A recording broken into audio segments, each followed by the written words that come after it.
दोस्तों, मैं अमित कुमार आप सभी का बेनीवाल ऑफिशियल चैनल पर स्वागत करता हूं। आज हम इस वीडियो में बताएंगे कि भारत पर मुस्लिम आक्रमण के बारे में। इसमें अरब आक्रमण जो मोहम्मद बिन कासिम ने किया था, और तुर्क आक्रमण में मोहम्मद गजनवी और मोहम्मद गौरी ने किया था।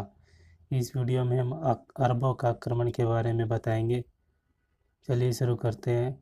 भारत को जिन मुसलमान आक्रमणकारियों का सबसे पहले सामना करना पड़ा वे अरब थे।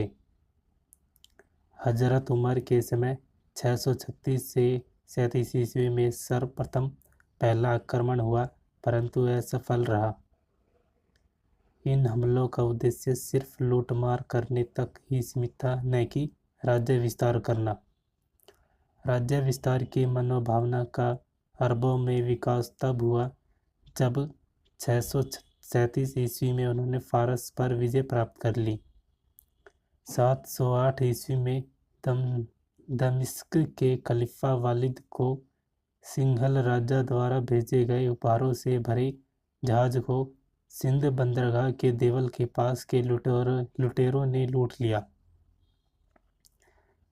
अल हजाज ने 711 ईस्वी में इस अपमान का बदला लेने के लिए राजा दाहिर को दंड देने हेतु उबैदुल्लाह तथा फिर बुदेल के नेतृत्व में अभियान भेजे, परंतु वे असफल रहे। 712 ईस्वी में अल हजाज, जो इराक के गवर्नर था, ने मोहम्मद बिन कासिम को सिंध पर आक्रमण करने के लिए भेजा। मोहम्मद बिन कासिम ने सिंध के राजा दाहिर, ब्राह्मण वंश का था, से युद्ध हुआ। इस युद्ध में दाहिर मारा जाता है। इस युद्ध को रावर का युद्ध भी कहा जाता है। इस युद्ध में दाहिर की पत्नी रानी बाई ने सर्वप्रथम अग्नि में जौहर किया था। इस युद्ध को जीतने के बाद कासिम ने वहाँ जजिया कर लगाया। भारत में ऐसा करने वाला पहला मुस्लिम था। जजिया कर गैर मुसलमानों से लिया जाता था। भारत में देहरम नामक सिक्का चलाया। जजिया कर नहीं लिया जाता था। ब्राह्मणों से, विधवा महिलाओं से, विकलांगों से, बच्चों से, बूढ़ों से। फिरोज शाह तुगलक ने ब्राह्मणों पर भी जजिया कर लगा दिया था। अकबर ने 1564 ईस्वी में जजिया कर समाप्त कर दिया था। औरंगजेब ने 1679 ईस्वी में दोबारा जजिया कर लगा दिया। मोहम्मद शाह रंगीला ने 1719 से 20 ईस्वी में जजिया कर को पूर्णतया से बंद कर दिया। अरबों के आक्रमण का उल्लेख चचनामा में मिलता है।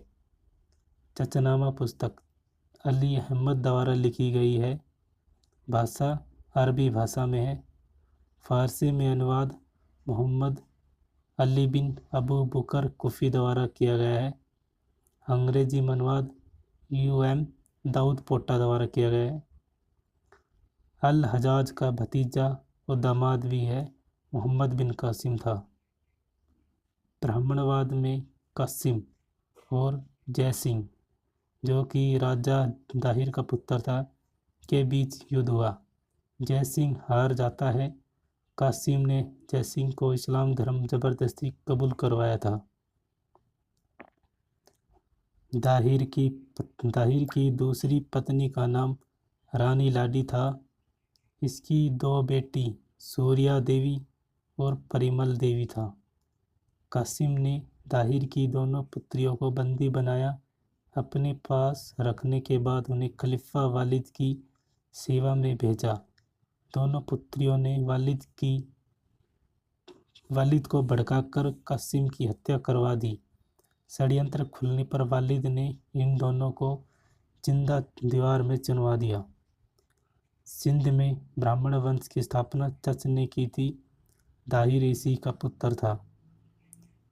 मोहम्मद बिन कासिम ने रावर के युद्ध में दाहिर को पराजित करने के बाद तत्कालीन सिंध की राजधानी आलोर पर कब्जा कर लिया। 713 ईस्वी में मुल्तान पर कब्जा कर लिया। यहाँ से बहुत सारा धन प्राप्त हुआ। कासिम ने मुल्तान को सोने का शहर कहा। सिंध पर लगभग 463 वर्षों तक अरबों का कब्जा रहा। 1175 ईस्वी में मोहम्मद गौरी ने सिंध पर कब्जा कर लिया था। सिंध में अरबों की विजय को निष्फल विजय की संज्ञा दी जाती है, क्योंकि इस विजय के बाद भारत के अन्य किसी भाग में उन्हें सफलता नहीं मिली।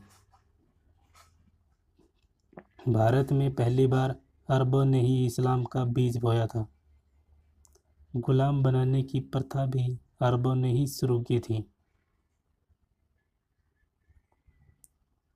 अगर आपको ये वीडियो बहुत पसंद आया है तो इस वीडियो को लाइक कर दीजिए और हमारे चैनल को सब्सक्राइब कर लीजिए, ताकि हमारी आने वाली वीडियो का नोटिफिकेशन आपको मिलता रहे। मिलते हैं नेक्स्ट वीडियो में।